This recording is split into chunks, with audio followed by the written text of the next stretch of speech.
ومن سيئات أعمالنا من يهده الله فلا مضل له ومن يضلل فلا هادي له ونشهد أن لا إله إلا الله وحده لا شريك له ونشهد أن سيدنا ومولانا محمدا عبده ورسوله أما بعد عن أبي فراس ربيعة بن كعب الأسلمي رضي الله تعالى عنه خادم رسول الله صلى الله عليه وسلم ومن أصحاب الصفة قال أبيت مع رسول الله صلى الله تعالى عليه وسلم فأتيته بوضوئه وحاجته فقال صلى الله عليه وسلم سل فقال أسألك مرافقتك مع الجنة فقال النبي صلى الله تعالى عليه وسلم أو غير ذلك فقال يا رسول الله هو ذاك فقال فإني على نفسك بكثرة السجود أو كما قال صلى الله عليه وسلم صدق رسول الله صلى الله عليه وسلم رواه مسلم. بزرگوں، بھائیوں، دوستوں، عزیز میں نے مسلم شریف کی ایک حدیث تلاوت کی. میں اس حدیث شریف کا مختصر مطلب اور اس کی وضاحت کر دوں تاکہ میری اور آپ کی زندگی میں یہ بات کام آ جائے. یاد رکھو، نبی کریم صلی اللہ علیہ وسلم کے اعمال ہی ہمیں آخرت میں کام آنے والے ہیں. آپ کی اتباع ہی ہمیں کام آنے والی ہے. حقیقت یہ ہے کہ دنیا میں کوئی ولی، کوئی غوث، کوئی قطب، کوئی ابدال اپنے مقام کو نہیں پہنچ سکتا جب تک کہ وہ آقا کی اتباع نہ کرے.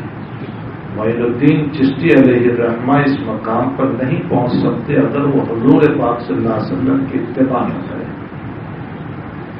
نظام الدین اولیاء ہو یا عبد القادر جیلانی ہو، حسن بصری ہو یا اور کوئی ہو، بہرحال ان کو یہ مقام جب ہی ملے گا جبکہ وہ حضور پاک صلی اللہ علیہ وسلم کی اتباع فرمائیں گے.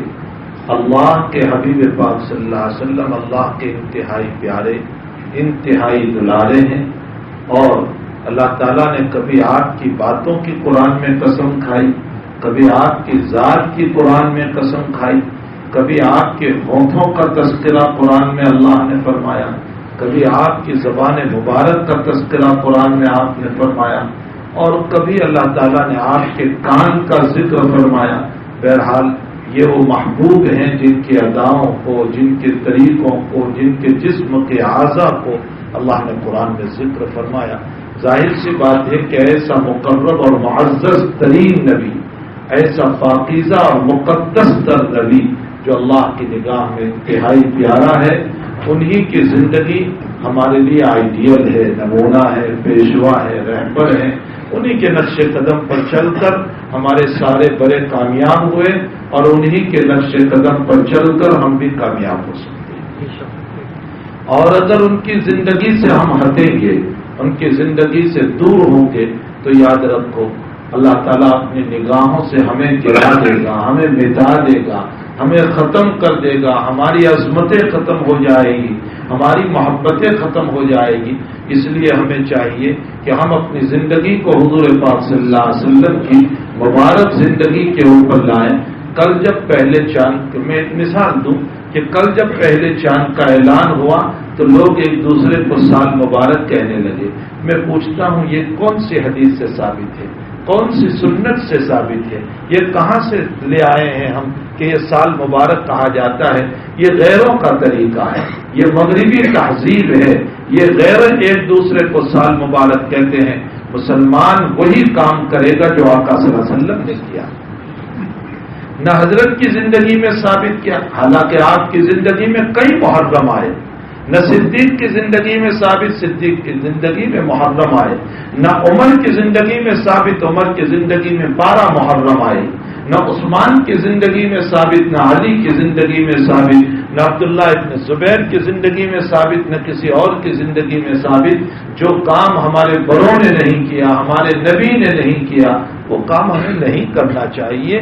سال مبارک کہنے سے آخر کون سا ایسا مسئلہ ہو گیا ہمارا؟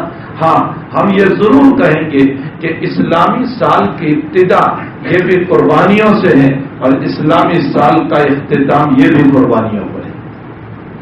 ہمارے سال کی ابتدا بھی قربانی ہے، یاد رکھو حضرت عمر رضی اللہ تعالیٰ عنہ خلیفۃ المسلمین امیر المؤمنین رضی اللہ تعالیٰ عنہ جو اللہ کے نبی کے دلارے صحابی تھے اور جن کے بعد میں اللہ کے حبیب نے یوں فرمایا لو کان بعدی نبی لکان عمر، اگر میرے بعد کوئی نبی ہوتا تو عمر نبی ہوتا۔ فرمایا عمر تیری شخصیت وہ ہے کہ تو جس راستے سے گزرتا ہے اس راستے سے شیطان بھی بھاگ جاتا ہے، اس راستے پر شیطان بھی نہیں رہتا۔ آپ کا یہ مقام اور تواضع، ان کے ساری عاجزی کا حضرت عمر کا یہ عالم ہے کہ جب آپ کو نیزہ لگا اور یقین ہو گیا کہ اب میں دنیا سے رخصت ہونے والا ہوں، میری موت ہونے والی ہے، ایسے وقت میں ایک جوان آپ کی عیادت کے لیے آیا، آپ کی بیمار پرسی کے لیے آیا اور اس نے آ کر کے یوں کہا کہ حضرت آپ کو رونے کی ضرورت نہیں، آپ بخشے بخشائے ہیں، آپ کی زندگی اس عالم میں گزری کہ نبی آپ سے خوش تھے، آپ نبی سے خوش، آپ کی زندگی ایسے عالم میں گزری کہ آپ نے امت کی خدمت کی، آپ کی زندگی اس عالم میں گزری ہے کہ آپ انتہائی تقوی ورع پرہیزگاری کے ساتھ جو ہے آپ نے اپنی زندگی گزاری ہے۔ تو حضرت عمر زارو قطار رو پڑے، خوب سنیے اس بات کو، حضرت عمر زارو قطار رو پڑے اور رونے کے بعد فرمایا اس جوان سے یا ابن اخی، میرے بھتیجے میری تعریف نہ کر، میری تعریف نہ کر، آج میرا آپ کا حال یہ ہے کہ دو کلمے پر ہم اتنے خوش ہو جاتے ہیں کہ کبھی ہماری نمازیں بھی ان خوشیوں کی وجہ سے چھوٹ جاتی ہے اور کبھی ہمارا روزہ بھی چھوٹ جاتا ہے اور کبھی ہمارے صدقہ اور داد و دیش بھی چھوٹ جاتی ہے اور ہم اپنے آپ کو کسی کی دو تعریفی کلمات کے اوپر جنتی سمجھنے لگ جاتے ہیں۔ حضرت مفتی شفیع صاحب رحمۃ اللہ علیہ فرماتے ہیں کہ ایک عورت کو اس کی سہیلیوں نے سجایا، تیار کیا نکاح کے موقع پر، اور دلہن جب تیار ہو گئی تو سہیلیوں نے تعریف کی کہ بہن تو بڑی اچھی معلوم ہو رہی ہے، بڑی خوبصورت معلوم ہو رہی ہے، بڑی پیاری معلوم ہو رہی ہے اس لباس میں۔ عقل مند دلہن نے جواب دیا میری بہنوں میری تعریف نہ کرو، تمہاری تعریف سے کچھ نہیں ہوگا جب تک کہ میرا شوہر مجھ کو پسند نہ کر لے۔ تم سارے میری تعریف کر رہے ہو لیکن اگر میرے شوہر نے مجھ کو پسند نہیں کیا تو تمہاری تعریف مجھے کام نہیں آ سکتی ہے۔ فرمایا مفتی شفیع صاحب رحمۃ اللہ علیہ نے اسی طرح ساری دنیا ہماری تعریف کرے، حاجی صاحب، قاضی صاحب، نمازی صاحب، تہجد گزار صاحب، شیخ الحدیث صاحب، مفتی صاحب، مبلغ صاحب، امیر صاحب، ساری دنیا ہماری تعریف کرے، ان تعریف کرنے والوں کو کہہ دو تمہاری تعریف سے کچھ نہیں ہوتا جب تک کہ میرا اللہ مجھ کو پسند نہ کرے۔ اگر اس نے پسند کر لیا تو دنیا کی کسی تعریف کی ہمیں ضرورت نہیں، اور اگر اس نے پسند نہیں کیا تو ساری دنیا میری تعریف کرتی رہے، کچھ بھی ہونے والا نہیں ہے۔ بخاری شریف میں ہے حضرت عمر رضی اللہ تعالیٰ عنہ نے فرمایا جوان میرے بھتیجے میری تعریف نہ کر، میں تو یہ چاہتا ہوں لا لی ولا علیہ، بخاری شریف میں عمر کے الفاظ لا لی ولا علیہ، اگر اللہ مجھے میرے نیکیوں کا بدلہ نہ دے تو نہ دے، کم سے کم اللہ میری پکڑ نہ کرے۔ کیا ڈر رہا ہے یہ انسان، اللہ سے کتنا ڈر رہا ہے یہ انسان، حالانکہ رضی اللہ عنہ ورضوا عنہ کا پروانہ ملا اور قرآن نے ان کو پروانہ دیا۔ صرف یہ پروانہ نہیں بلکہ نبی نے جن 10 صحابہ کرام کو جنت کی بشارت سنائی اس زمین پر رہتے ہوئے، جن کو عشرہ مبشرہ کہا جاتا ہے، ان میں دوسرے ہی نمبر پر حضرت عمر ہے۔ ابو بکر فی الجنہ، عمر فی الجنہ، عثمان فی الجنہ، علی فی الجنہ، سعد فی الجنہ، طلحہ فی الجنہ، ابو عبیدہ فی الجنہ۔ ان 10 صحابہ کرام کے اندر حضرت عمر رضی اللہ تعالیٰ عنہ بھی ہے جن کو جنت کی بشارت سنائی۔ آج مجھے اور آپ کو اگر بیداری میں نہیں، خواب میں بھی اگر کوئی آ کر کے یوں کہہ دے کہ آپ جنتی ہو تو شاید فجر کی نماز اسی دن سے رخصت ہو جائے گی، ہم اسی دن سے نماز پڑھنا چھوڑ دیں گے، ہم اسی دن سے اپنے آپ کو اللہ والا سمجھ لیں گے، ہم اسی دن سے اپنے آپ کو ولایت کے اعلیٰ معیار پر سمجھ لیں گے۔ یاد رکھو میرے بھائیوں، ہمارے اکابر کی زندگی ہمارے لیے اسوہ ہے، نمونہ ہے، رہبر ہے۔ حضرت عمر کے ان جملوں نے ہمیں بتا دیا کہ یاد رکھو جب تک اپنی زندگی کو نبی کی اتباع پر نہیں گزارو گے وہاں تک تم کامیاب نہیں ہو سکتے۔ پھر حضرت عمر نے دعا فرمائی اے اللہ میں چاہتا ہوں کہ تیرے نبی کے شہر میں میری موت ہو۔ بہت پیاری دعا ہے، ہمیں بھی دعا کرنا چاہیے اللہ مدینے کی گلیوں میں ہماری موت آئے، مدینے کی گلیوں میں۔ ہمارے اساتذہ میں ایک بہت بڑے استاد حضرت مولانا اسلام الحق صاحب رحمۃ اللہ علیہ، جو کسی زمانے میں جامعہ حسینیہ کے استاد تھے، اس کے بعد وہ لندن کے اندر UK میں شیخ الحدیث بنے، اور اس کے بعد جب ان کا انتقال ہوا تو مدینہ المنورہ میں مسجد نبوی میں 27 رمضان کو تہجد میں سجدے کے عالم میں ان کی موت ہوئی۔ اللہ تعالیٰ نے کتنی پیاری موت ان کو عطا فرمائی۔ یہ وہ پیاری موت ہے جس کو اللہ سے مانگنا چاہیے۔ مرنا تو ہر ایک کو ہے، کوئی جوانی میں مرتا ہے، کوئی بڑھاپے میں مرتا ہے، مرنا تو ہر ایک کو ہے، لیکن موت وہ بہتر ہے جو اللہ کے پیار کے ساتھ ہو، اللہ کے دلال کے ساتھ ہو، اللہ کی محبت کے ساتھ ہو، وہ موت بہتر ہے۔ وہ موت بھی کیا جو کتے اور بلوں کی طرح رجڑتے ہوئے موت آ رہی ہے کہ اس کی لاش کو اٹھانے والا بھی کوئی نہ ہو، ایسی موت سے کیا فائدہ۔ اللہ سے ہمیں پیاری موت، رحمت والی موت، رضائے مولا والی موت، اتباع نبوی والی موت ہمیں اللہ سے مانگنا چاہیے، اور یہ خود ثابت ہے جناب رسول اللہ صلی اللہ تعالی علیہ وسلم سے۔ تو فرمایا حضرت عمر نے، اے اللہ مجھے تیرے نبی کے شہر کی موت عطا فرمانا، اور دوسری دعا کی تھی حضرت عمر نے، الہ العالمین مجھے تیرے راستے کی موت عطا فرمانا، یعنی شہادت کی موت عطا فرمانا۔ اللہ نے مدینے کی موت بھی عطا فرمائی، شہادت کی موت بھی عطا فرمائی، یہ دونوں موت آپ کو نصیب ہوئی، اور اللہ نے اپنی طرف سے ایک انعام اور فرمایا، نبی کے قدموں میں سونا نصیب کیا۔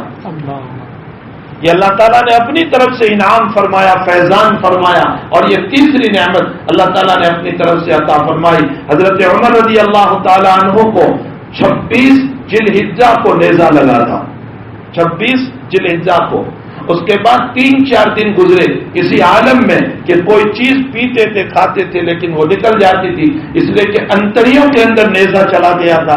اسی عالم میں 3-4 دن گزرے، اور 30 کی شام میں آپ کا انتقال ہوا، اور 1 محرم کو آپ کی تدفین وجود میں آئی۔ ہمارا تو محرم کا پہلا ہی مہینہ یہ بشارت سنا رہا ہے کہ تمہارے سال کی ابتدا بھی قربانی ہو رہی ہے۔ حضرت حسین کی شہادت اپنی جگہ مسلم، حضرت عمر رضی اللہ تعالیٰ عنہ کی شہادت بھی تو اسی میں ہوئی ہے۔ یہ اور واقعہ ہو گیا کہ حضرت حسین رضی اللہ تعالیٰ عنہ کا سفر محرم ہی کے اندر ہوا، ذی الحجہ کے اخیر میں حج کے بعد ان کا سفر ہوا، اور محرم کے اندر کربلا کے میدان میں آپ کا ایک معرکہ، ایک جو مسئلہ پیش آ گیا اس معرکے میں، اور اس مسئلے کے اندر یزیدی لشکر نے آپ کے ساتھ مقاتلہ کیا، قتال کیا، اور میدان کربلا میں یہ 72 آدمیوں کا قافلہ جو ہے وہ دنیا سے رخصت ہو گیا، سوائے عورتوں کے سارے اللہ کے پیارے ہو گئے، اور مردوں میں ایک رہ گیا، حضرت زین العابدین رضی اللہ تعالیٰ عنہ، صرف ایک مرد رہ گیا، باقی سارے مرد شہید ہو گئے۔ لیکن میرے بھائیوں یاد رکھو، حضرت مجھے واقعہ نہیں سنانا ہے، یہ واقعات لوگ سناتے رہتے ہیں، یہ کہانی قصے سناتے رہتے ہیں اور لوگوں کو رلاتے رہتے ہیں۔ میں یوں کہتا ہوں کہ صرف اس واقعے سے ہمیں 2-3 عبرتیں لینا ہے، 2-3 سبق حاصل کرنا ہے۔ پہلا سبق تو یہ ہے کہ حضرت حسین رضی اللہ تعالیٰ عنہ 10 محرم کو میدان کربلا کے اندر ہے، مقابلہ جاری ہے، دشمنوں کا لشکر جرار ہے، اور یہ چھوٹی سی جماعت ہے، پھر اسی کے ساتھ کوئی ہتھیار وغیرہ زیادہ نہیں ہے۔ یہ تو اہل کوفہ کی دعوت پر مہمان کے طور پر جا رہے تھے، لڑنے کے لیے تو نکلے ہی نہیں تھے۔ یہ اتفاقی مسئلہ پیش آ گیا کہ آپ کو روک دیا گیا اور مقابلہ وہی ہو گیا۔ ایسے موقع پر ظہر کی نماز سے پہلے آپ کے 17 آدمی شہید ہو چکے ہیں، ظہر سے پہلے 17 آدمی شہید ہو چکے۔ ظہر کا وقت ہوا، آپ نے دشمنوں کو، آپ نے مقابل کو کہلوایا کہ ہم ظہر کی نماز پڑھنا چاہتے ہیں، تھوڑی دیر جنگ روک کر ہمیں نماز پڑھ لینے دو۔ انہوں نے کہا تم باغی ہو اور باغیوں کو ٹائم نماز کا نہیں دیا جائے گا۔ حضرت حسین نے فرمایا باغی تو تم ہو، ہم تو اپنے نبی کے دین کو آباد کر رہے ہیں، ہم تو اپنے نانا کے دین کو آباد کر رہے ہیں۔ یہ کہہ کر پھر صلاۃ الخوف پڑھی۔ صلاۃ الخوف کا مطلب یہ ہوتا ہے کہ کچھ لوگ دشمن کے مقابلے میں کھڑے رہے اور کچھ لوگ نماز پڑھے، اس کو صلاۃ الخوف کہا جاتا ہے۔ صلاۃ الخوف پڑھی، آپ انداز لگائیں کس عالم میں ظہر کی نماز پڑھی ہوگی۔ ان کا عالم یہ ہوگا کہ کسی کو یہاں نیزہ لگا ہوگا، کسی کو سر پھوٹا ہوگا، کسی کا پاؤں ٹوٹا ہوگا، کسی کو یہاں نیزہ لگا ہوگا۔ اسی عالم میں یہ ظہر کی نماز پڑھ رہے ہیں، اور جبکہ اپنے بیٹے، اپنی اولاد، اپنے رشتہ دار 17 کے جنازے وہاں پڑے ہوئے اور 17 کی لاشیں وہاں پڑی ہوئی ہے، اس کے باوجود آپ نے ظہر کی نماز کو نہیں چھوڑا۔ کربلا کا یہ واقعہ اور حسین کا یہ واقعہ تمہیں اس بات کا سبق دے رہا ہے اور اطلاع دے رہا ہے کہ یہ سارا واقعہ نبی کے دین کو آباد کرنے کے لیے ہوا تھا، اور ہم نے اس عالم میں بھی ظہر کی نماز نہیں چھوڑی۔ امت کا عالم یہ ہے کہ درد سر میں نماز کو چھوڑ دیتے ہیں، معمولی بخار میں نماز کو چھوڑ دیتے ہیں، تھوڑے سے ٹینشن میں نماز کو چھوڑ دیتے ہیں، ذرا سی مصیبت میں نماز کو چھوڑ دیتے ہیں، 10ویں محرم میں ادھر ادھر بھاگنے میں اللہ کے ان فریضوں کو چھوڑ دیتے ہیں۔ کیا حضرت حسین نمازوں کو چھڑوانے کے لیے آئے تھے اور اپنے جان کی قربانی دی تھی، یا پھر اپنے نانا کے دین کو آباد کرنے کے لیے اور نماز کا سبق پڑھانے کے لیے آئے تھے؟ عصر سے پہلے سارا قافلہ ختم ہو گیا، عورتوں کو بیریاں پہنائی۔ کس کو بیریاں پہنائی جا رہی ہے؟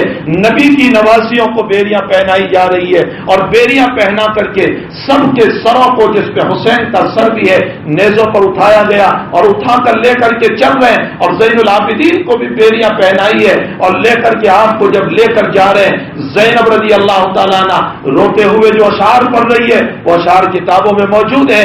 زینب نے کہا وا نبیہ، او میرے نبی، آج تو اپنے نوازے اور نواسیوں کے حال کو دیکھ لے کہ تیرے دین کے لیے ان کے ساتھ کیا معاملہ کیا جا رہا ہے۔ بعض اکابر نے لکھا ہے عصر سے پہلے شہید ہو گئے اور حسین کے سر کو نیزے پر اٹھایا گیا۔ شاید حسین کا سر اس موقع پر بھی یوں کہہ رہا ہوگا، اے اللہ اگر تم مجھے ابھی حیات دے اور زندگی دے تو میں عصر کی نماز پڑھ کے بھی تیرے پاس آؤں گا۔ میرے بھائیوں، ان لوگوں نے نماز نہیں چھوڑی۔ آج امت کا حال یہ ہے کہ نماز چھوڑ رہے ہیں۔ دنیا کے سارے حالات کی بنیاد، سارے مصائب کی بنیاد، سارے پریشانیوں کی بنیاد، ساری تکلیفوں کی بنیاد، غیروں کی طرف سے ظلم کی بنیاد سب سے بڑی یہ ہے، ہم نے اپنے نبی کی وفا کو چھوڑ دیا، ہم نے شریعت کو چھوڑ دیا، ہم نے دین کو چھوڑ دیا۔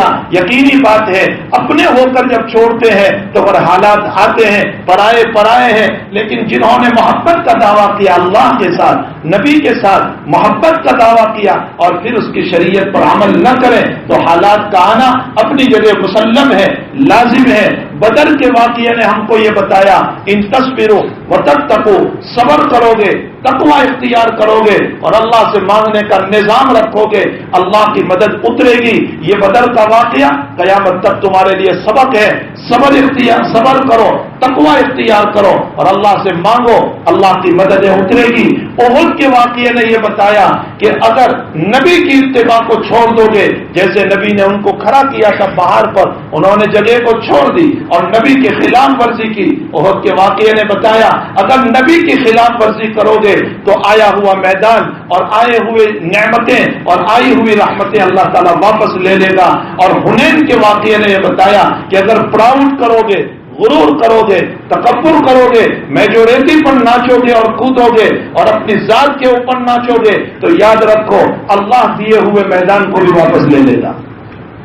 یہ سارے واقعات ہمیں ان باتوں کی تعلیم دے رہے ہیں۔ ہمیں چاہیے کہ ہم حضور پاک صلی اللہ علیہ وسلم کی مبارک زندگی پر آئیں۔ حسین کے واقعے سے ایک سبق یہ ملا، ہم نمازوں کی پابندی کریں، ہم دین کی پابندی کریں۔ اور دوسری بات ایک عجیب و غریب سبق اس سے ملتا ہے، اور وہ سبق یہ ہے کہ حضرت حسین کو اتنا ہی تو کرنا تھا کہ حضرت حسین رضی اللہ تعالیٰ عنہ یزید کے ہاتھ پر بیعت کر لیتے، مان لیتے، کہہ دیتے اچھا میں تمہاری خلافت مان لیتا ہوں، تمہاری عمارت، تمہاری سرداری، تمہاری بادشاہت مان لیتا ہوں، میں بیعت کر لیتا ہوں۔ اگر یزید کے ہاتھ پر حضرت حسین بیعت کر لیتے تو کیا ملتا؟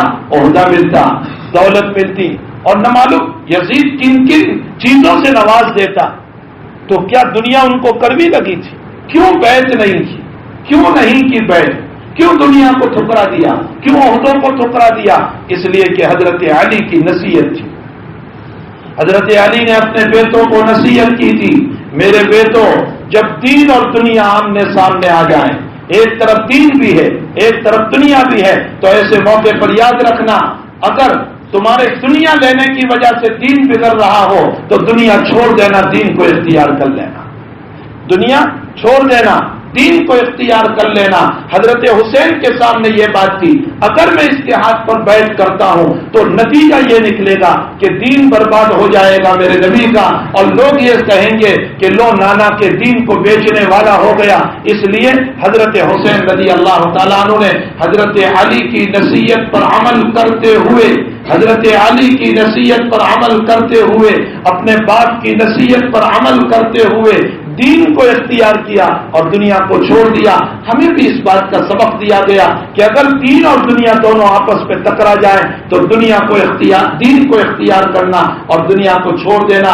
آج میرا آپ کا حال یہ ہو گیا ہے کہ دین اور دنیا جب ٹکراتی ہے تو میں دین کو چھوڑ دیتا ہوں. کاروبار چل رہا ہے تو میں نماز چھوڑ دیتا ہوں کہ نماز تو بعد میں بھی پڑھ لوں گا، میرا بھی گراہک چلا جائے گا. دین اور دنیا ٹکرا جائے تو میں میراث کو چھوڑ دیتا ہوں اور دنیا کے مال پر قبضہ کر لیتا ہوں کہ میراث نہ دوں تو نہ دوں کوئی حرج نہیں، لیکن یہ میرا مال اگر نہیں دوں گا، اگر میرے میں دے دوں گا میراث میں تو میرے بچے کیا کھائیں گے، میری اولاد کیا کھائے گی. آج ہمارا حال یہ ہو گیا ہے کہ دین اور دنیا جب ٹکراتی ہے تو ہم دنیا کو لیتے ہیں اور دین کو چھوڑ دیتے ہیں. اور علی نے فرمایا دین کو لینا دنیا کو چھوڑنا. اسی لیے حضرت علی کی نصیحت بخاری شریف کے اندر موجود ہے، الدنیا مدبرۃ والآخرۃ مقبلۃ ولکل منہما بنون فکونوا من ابناء الآخرہ ولا تکونوا من ابناء الدنیا. فرمایا دنیا پشت پھیر کر جا رہی ہے. دیکھو جو 25 سال کا ہے 25 سال چلے گئے، جو 40 سال کا ہے 40 سال چلے گئے، جو 50 سال کا ہو گیا 50 سال چلے گئے، جو 70 سال کا ہو گیا 70 سال چلے گئے. اب اس کی زندگی میں کتنے سال بچے ہیں اللہ ہی بہتر جانتا ہے، 2 بچے یا 5 بچے، 10 بچے یا 15 بچے. تو دنیا پشت پھیر کر جا رہی ہے اور آخرت سامنے آ رہی ہے. اللہ حضرت علی نے فرمایا کچھ دنیا کے بیٹے ہیں، کچھ دین کے بیٹے ہیں، کچھ دنیا کے بیٹے ہیں، کچھ آخرت کے بیٹے ہیں. اے لوگوں تم دنیا کے بیٹے نہ بنو، آخرت کے بیٹے بنو، دین پر چلنے والے بنو، آخرت کو لینے والے بنو. میں جگہ جگہ ایک بات کہتا ہوں میرے بھائیوں، میراث کے نظام کو قائم کرو، میراث کے نظام کو قائم کرو، میراث کے نظام کو قائم کرو. ہمارا معاشرہ، ہمارا سماج بہنوں کی میراث نہیں دیتا، بھائیوں کی میراث نہیں دیتا، ماؤں کی میراث نہیں دیتا، جس کے نتیجے میں حرام کا لقمہ میرے پیٹ میں بھی جا رہا ہے، میری اولاد کے پیٹ میں بھی جا رہا ہے، میرے رشتہ داروں کے پیٹ میں بھی جا رہا ہے. ہمارا حال یہ ہے کبھی مسجد کی زمین بیچی، کبھی مدرسے کی زمین بیچی، کبھی وقف کی پراپرٹی بیچی، کبھی اس کو بیچا، کبھی غریب کا حرف کیا، کبھی یتیم کا حرف کیا، کبھی بیوہ کا لے لیا، کبھی مجبور کی مجبوری سے غلط فائدہ اٹھایا، کبھی بیچارہ قرض دار ہو گیا اس کے قرض سے غلط فائدہ اٹھایا، جس کے نتیجے میں حرام کا مال ہمارے پیٹوں میں جا رہا ہے. اور مسلم شریف کی روایت ہے حرام کا ایک لقمہ بھی اگر پیٹ میں چلا گیا تو پھر لمبے لمبے ہاتھ کر کے دعا کرو. اللہ کے نبی کہتے ہیں لمبے ہاتھ کر کے دعائیں کرتے ہیں وطعامہ حرام ولباسہ حرام وشرابہ حرام فأنی یستجاب لہ. اس کا کھانا بھی حرام، اس کا پینا بھی حرام، اس کا کپڑا بھی حرام، اللہ اس کی دعا کہاں سے قبول کرے گا؟ اللہ کرے امت مسلمہ ان باتوں کو سمجھنے کے اوپر آئے اور حضرت حسین کی جو تعلیمات ہیں ان تعلیمات کو اپنی زندگی میں اتارنے پر آئے تو انشاءاللہ تعالی ہماری زندگیاں کامیاب ہو جائے گی. بہرحال میرے بھائیوں، ہمارا آئیڈیل امام، پیشوا، رہبر، مقتدا اگر کوئی ہو سکتا ہے تو محمد رسول اللہ صلی اللہ علیہ وسلم ہی ہوں گے. اللہ کے حبیب کے ایک صحابی ہے ابو فراس ان کی کنیت ہے، ان کا نام ہے ربیعہ ابن کعب اسلمی رضی اللہ تعالیٰ عنہ. یہ کون ہے ربیعہ ابن کعب اسلمی؟ ان کا تعارف ہوا حدیث شریف کے اندر، فرمایا خادم رسول اللہ صلی اللہ علیہ وسلم. نبی علیہ السلام کے وہ خادم تھے، اللہ کے نبی کے وہ خادم تھے، خدمت کیا کرتے تھے. اور ساتھ ساتھ کون تھے؟ من اصحاب الصفہ، اصحاب صفہ میں سے تھے. اصحاب صفہ کیا چیز ہے؟ مسجد نبوی میں ایک چبوترا بنایا گیا تھا، آج بھی وہ چبوترا موجود ہے. آپ مسجد نبوی میں جا کر دیکھ سکتے ہیں کہ وہ چبوترا موجود ہے. اللہ کے حبیب اس چبوترے پر بیٹھتے تھے، صحابہ کرام علم حاصل کرنے کے لیے آتے تھے دور دور سے. عمومی طور پر صحابہ کی تعداد 300، 315، 325، 350 تک گئی ہے. اکثر صحابہ کی تعداد 300 سے لے کر 325 کے بیچ میں اصحاب صفہ کی تعداد رہتی تھی جو حضور پاک صلی اللہ علیہ وسلم کے پاس قریب سے اور دور سے علم حاصل کرنے کے لیے آتے تھے. وہاں کوئی رجسٹر نہیں تھا کہ جس رجسٹر میں سارے طلباء کے نام لکھے جائیں. وہاں کوئی رجسٹر نہیں تھا کہ جس میں طلباء کی حاضری لی جائے کہ کون سبق میں آیا ہے کون نہیں آیا. وہاں کوئی نظام وہاں کوئی کھانے پینے کا نظام نہیں تھا کہ ہاسٹل ہو جس کے اندر ان کو سلایا جاتا ہو اور دارالطعام اور ڈائننگ ہال ہو جن میں پکا کر کے ان کو کھلایا جاتا. وہاں کوئی نظام تعلیم نہیں تھا کہ بخاری شریف ہو یا مسلم شریف ہو یا ترمذی شریف ہو یا ابو داؤد شریف ہو. ارے وہاں تو قرآن لکھنے کے لیے بھی اوراق میسر نہیں تھے. کوئی صحابی قرآن لکھ رہا ہے ہڈیوں کے اوپر, کوئی صحابی قرآن لکھ رہا ہے پتھروں کے اوپر, کوئی صحابی قرآن لکھ رہا ہے کپڑوں کے اوپر, کوئی صحابی کہاں لکھ رہا ہے کوئی صحابی کہاں لکھ رہا ہے. وہاں تو غربت کا عالم یہ تھا کہ کاغذات بھی میسر نہیں تھے. وہ صحابہ کرام اللہ کے نبی سے علم حاصل کرتے تھے, کوئی کتاب نہیں. پھر وہ کیا پڑھتے تھے وہاں کیا پڑھتے تھے وہاں کیا پڑھتے تھے؟ وہ رات دن وہیں پڑے رہتے تھے اور رات دن وہاں رہ کر نبی کی زندگی کو دیکھتے رہتے تھے. آپ کی اٹھک بیٹھک کو, آپ کی چال ڈھال کو, آپ کی بات کو, آپ کے انداز گفتگو کو, آپ کے معاف کرنے کو, آپ کے محبت کرنے کو, آپ کلمہ کیسے سکھاتے ہیں, آپ نماز کیسے سکھاتے ہیں, آپ خود نماز کیسے پڑھاتے ہیں, آپ کیسے داد و دہیش کرتے ہیں. یہ صحابہ کرام کا نصاب تعلیم تھا اللہ کے نبی کی ذات گرامی. بس صبح سے شام تک وہی نبی اکرم صلی اللہ علیہ وسلم کی زندگی کو گزارتے رہتے تھے. بھوک کا عالم ان صحابہ کرام کا یہ تھا کہ حضرت ابو ہریرہ فرماتے ہیں ایک مرتبہ میں 6 دن سے بھوکا تھا, کھانے کا کوئی نظام نہیں, 6 دن سے میں بھوکا تھا. مجھے بے ہوشی آنے لگی, میں گرنے لگا تو لوگ میری گردن پر پاؤں رکھ کر جاتے تھے اور یہ سمجھتے تھے مجھے مرگی کی بیماری ہو گئی. مرگی ہمارے وہاں پھیپھڑے کی بیماری جو بولتے ہیں, انسان بے ہوش ہو جاتا ہے, دانت کھلی بن جاتی ہے, اس کو پھیپھڑے کی مرگی کی بیماری. تو لوگ سمجھتے تھے مجھے بیماری ہو گئی. میں بیمار نہیں تھا, میں بھوک کی وجہ سے بے ہوش ہو رہا تھا. اللہ کے نبی گزرے, آقا صلی اللہ علیہ وسلم نے میری کیفیت دیکھی, میرے حال کو دیکھا, مجھے اٹھا کر لے گئے اپنے گھر. پوچھا گھر میں ہے کچھ؟ فرمایا تھوڑا سا دودھ ہے. تو حضرت نے فرمایا ابو ہریرہ جیسے تم بھوکے ہو تمہارے ساتھی بھی تو بھوکے ہیں, سب کو بلاؤ. اور اللہ کے حبیب نے سب کو دودھ پلایا, سب کو پلایا. کتنے تھے؟ روایت میں آتا ہے کہ 70 صحابہ تھے. ایک پیالہ سب کے لیے کافی ہو گیا. اخیر میں ابو ہریرہ کو کہا تم پیو. پیا, پھر کہا پیو, پھر کہا پیو, 3 مرتبہ پیا. ابو ہریرہ کو کہا اور پیو. فرمایا شبی تو بس یا رسول اللہ, پیٹ بھر گیا. سب کے پینے کے بعد آقا صلی اللہ علیہ وسلم نے خود پیا. قربان جائیے امام الانبیاء پر, پہلے خادموں کو پلا رہا ہے, وہ خود بعد میں پی رہا ہے. پہلے طلباء کو پلا رہا ہے, کھلا رہا ہے, اور پھر اخیر میں خود کھا رہا ہے اور خود پی رہا ہے, اور وہیں سے منہ لگا کر پی رہا ہے جہاں سے طلباء نے پیا ہے. کوئی شان و شوکت نہیں, کوئی شان و شوکت نہیں. بخاری شریف کتاب الحج کی روایت ہے, حجۃ الوداع سے جب حضرت فارغ ہوئے 10ویں تاریخ کو, تو جہاں زمزم کا کنواں تھا حضرت تشریف لے گئے, اور چچا عباس کے ذمے پانی پلانے کا نظام تھا. چچا سے فرمایا اس کی نہیں یا عمے پانی پلاؤ مجھ کو. تو چچا نے کہا کہ یہ جو پانی نکالا ہے حوض میں سب کے لیے, اس میں تو سب نے ہاتھ ڈالے ہیں, آپ کے لیے میں نے اچھا پانی گھر پہ رکھا ہے. اپنے بیٹے فضل بن عباس سے کہا جاؤ گھر پہ امی کے پاس, اور جو اچھا پانی صاف ستھرا زمزم کا بھرا ہے وہ حضرت کے لیے لے آؤ. تو اللہ کے نبی کہنے لگے مجھے اسی حوض سے پلاؤ جس میں لوگوں نے ہاتھ ڈالا ہے, مجھے اسی حوض سے پلاؤ.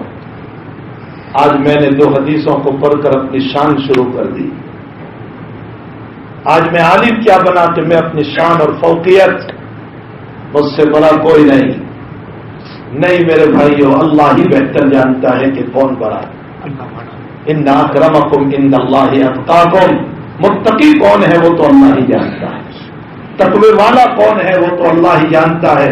اتنا بڑا نبی کہہ رہا ہے مجھے اسی حوض سے پانی پلاؤ جس میں سارے لوگوں نے اپنے ہاتھ ڈالے ہیں, جس سے لوگوں نے پیا ہے, میں اسی حوض سے پیوں گا.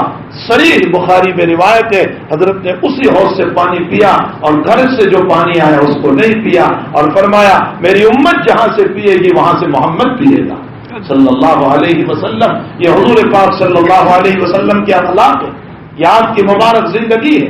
تو اصحاب صفہ یہ صحابہ کرام تھے، آپ کے مدرسے کے طلبہ تھے، آپ کے مدرسے کے شاگرد تھے جو حضور پاک صلی اللہ علیہ وسلم کو پڑھتے تھے. انہی میں یہ صحابی ہے حضرت ربیعہ ابن کعب اسلمی رضی اللہ تعالیٰ عنہ فرماتے ہیں کنت ابیت مع رسول اللہ صلی اللہ علیہ وسلم، میں نے آقا کے ساتھ ایک رات گزاری. میں نے اللہ کے نبی سے کہا یا رسول اللہ میں آپ ہی کے ساتھ آج رات میں سونا چاہتا ہوں تاکہ رات میں دیکھوں کہ آپ کیا کرتے ہیں، آپ کے اعمال کیا ہے، آپ کی زندگی کیسی ہے. میں نہیں سلاؤں گا کیونکہ میری اندرونی زندگی چور ہے. ہم نہیں سلائیں گے، ہم اپنے شاگردوں کو نہیں سلائیں. کیوں؟ میری زندگی چور ہے اندر کی. میں باہر بڑا اچھا بولتا ہوں لیکن اندر کی زندگی میری وہ نہیں ہے جو میرے بول والی زندگی ہے. وہاں نبی کی زندگی جو ظاہر تھی وہ باطن تھی، جو باہر تھی وہ اندر میں تھی. کوئی فرق آقا صلی اللہ علیہ وسلم کی زندگی میں نہیں تھا. ایسا نہیں ہو سکتا تھا کہ حضرت باہر بڑے تقوی والے ہو اور اندر میں کوئی مسئلہ ہو. صحابہ کرام کہتے تھے یا رسول اللہ ہم آپ کے ساتھ زندگی، ہم آپ کے ساتھ رات سوئے. اللہ کے حبیب نے فرمایا اچھا.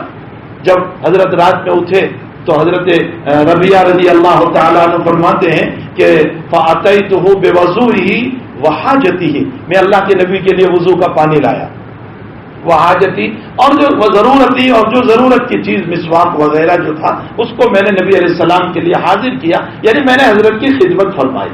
آپ نے وضو فرمایا اور حضرت خوش ہو گئے میرے اس عمل سے. تو حضرت نے یہ فرمایا سل، مانگ، کچھ مانگنا ہے. حضرت خوش ہو گئے، فرمایا کچھ مانگنا ہے. حضرت یہ سمجھے کہ یہ کچھ کہے گا کہ بھائی میرے لیے دعا کر دیجئے کہ کچھ بچے ہو جائیں، نیک بن جائیں، میری اولاد نیک بن جائیں، یا 56 کروڑ کا چوتھائی مل جائے. بہرحال اس طرح کی کوئی دعا کرا دیں گے. جب یہ فرمایا کہ سل، مجھ سے مانگ، تو وہ یعنی صحابہ کے اسٹیٹس دیکھے، ان کی سوچ دیکھے، کیا کہہ رہے ہیں وہ نبی علیہ السلام. فرمایا اسألک مرافقتک بالجنہ، اللہ کے حبیب اگر دینا ہے تو میں آپ سے یہ مانگتا ہوں کہ جنت میں میں آپ کے ساتھ رہوں. کیا مانگ رہے ہیں؟ اللہ کے حبیب اگر مجھ کو دینا ہے تو مجھے یہ دے دیجیے، میں جنت میں آپ کے ساتھ رہوں. تو حضرت نے فرمایا غیر ذالک، ارے کچھ اور مانگ. یہ کیا تو نے مجھ سے مانگ لیا کہ جنت میں میں تیرے ساتھ رہوں؟ کچھ اور مانگ.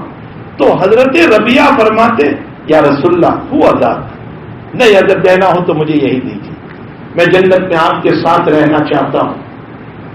تو حضور نے یہ نہیں فرمایا اچھا آجا ربیعہ میں دعا کرتا ہوں، آجا میں تیرے لیے دعا کرتا ہوں کہ تجھے جنت میں اللہ میری رفاقت نصیب کرے. یہ نہیں فرمایا، نبی نے عمل بتایا.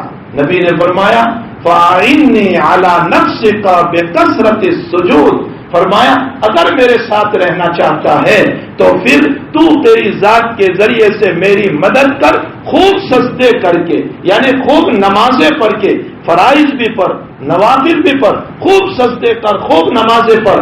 اگر تو خوب زیادہ نمازیں پڑھے گا اور سجدے کرے گا اللہ تجھے میری رفاقت جنت میں نصیب کر دے گا.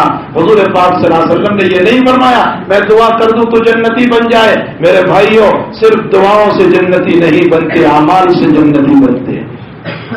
مجھے اس حدیث سے جو سبق آپ کو بتانا تھا وہ یہ سبق ہے، صرف دعاؤں سے جنتی نہیں بن جاتے، اعمال سے جنتی بنتے ہیں. ہمیں چاہیے کہ اپنی زندگیوں میں عمل بھی کریں.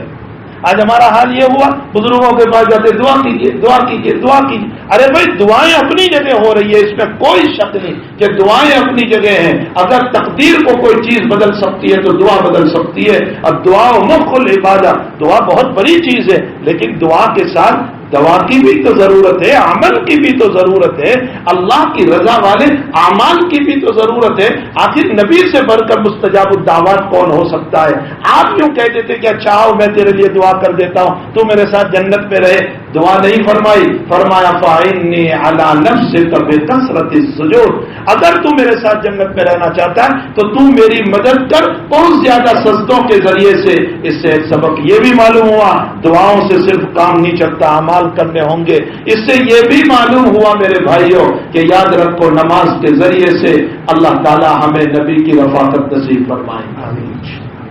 خوب سجدے کرو، خوب نمازیں پڑھو، اللہ کو یاد کرنے والے بنو، اس کے ذریعے سے اللہ تعالیٰ اپنی رضا، اور جب اللہ راضی ہو جائے گا تو یقیناً اللہ تعالیٰ اپنے نبی کی رفاقت بھی ہمیں نصیب کر دے گا۔ اور اس سے تیسرا سبق یہ بھی معلوم ہوا، انسان جتنی ہمت کے ساتھ اللہ تعالیٰ کی عبادت کرے گا اللہ تعالیٰ اس کو اتنا ہی عطا کرے گا۔